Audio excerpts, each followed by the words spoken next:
IBomma Ravi personal data అమ్ముకుంటుండు. జనాల personal data, phone number, email ID and మన పేరు అమ్ముకుంటుండు. డేటా అమ్ముకొని పైసలు సంపాదిస్తున్నాను మన ప్రెస్ మీట్లో అన్నారు.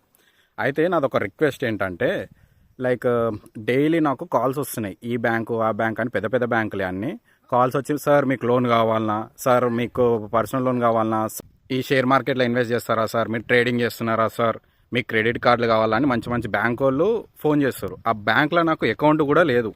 ఆ బ్యాంక్లో అకౌంట్ లేకుంటే నా డేటా వాళ్ళ దగ్గరికి ఎట్లా వచ్చింది? వాళ్ళు ఎట్లా చేస్తారంటే, కంటిన్యూస్గా మనం ఇంపార్టెంట్ కాల్ అనుకొని మనం లేపితే లాస్ట్కి వచ్చే వరకు, సార్ మీకు లోన్ కావాలన్నా, అరే అప్పు లేదురా బాబు, మీరు అప్పు తెప్పిస్తున్నట్టు, మీరు పర్సనల్గా కావాలని అప్పు తెప్పిస్తారు. అదంతా వేస్ట్. మా డేటా వాళ్ళ దగ్గరికి ఎట్లా వచ్చింది? డేటా అమ్ముడు ఎంత నేరమో డేటా కొనుడిట్లు అంత నేరం. మా డేటా వాళ్ళ దగ్గరికి ఎట్లా వచ్చింది? ఇప్పుడు బ్యాంకు వాళ్ళకి కానీ, ఈ ట్రేడింగ్ కంపెనీలకు కానీ మా డేటా వాళ్ళ దగ్గరికి ఎట్లా వచ్చింది? నాకు దేంట్లో ఒక బ్యాంక్ అకౌంట్, 2 బ్యాంక్ అకౌంట్లు ఉన్నాయి. వాళ్ళు ఫోన్ చేసినంటే నేను డేటా ఇచ్చిన. వీళ్ళందరికీ నా నెంబర్ ఎట్లా వచ్చింది? దయచేసి వీళ్ళది ఇట్లా ఏందో జర కనుక్కోండి. ఎందుకంటే అతన్ని ఒక రకంగా అరెస్ట్ చేసిరంటే వీళ్ళు ఇట్లా తప్పు చేసినట్టే. వాళ్ళకు నా డేటా ఎట్లా వెళ్ళింది? నా ఫోన్ నెంబరు, నా పేరు. సార్ రామకృష్ణ గారా, మీకు లోన్ కావాలన్నా, సార్ మీరు ట్రేడింగ్ చేస్తారా అని అన్ని నొల్లీలు ఉన్నాయి.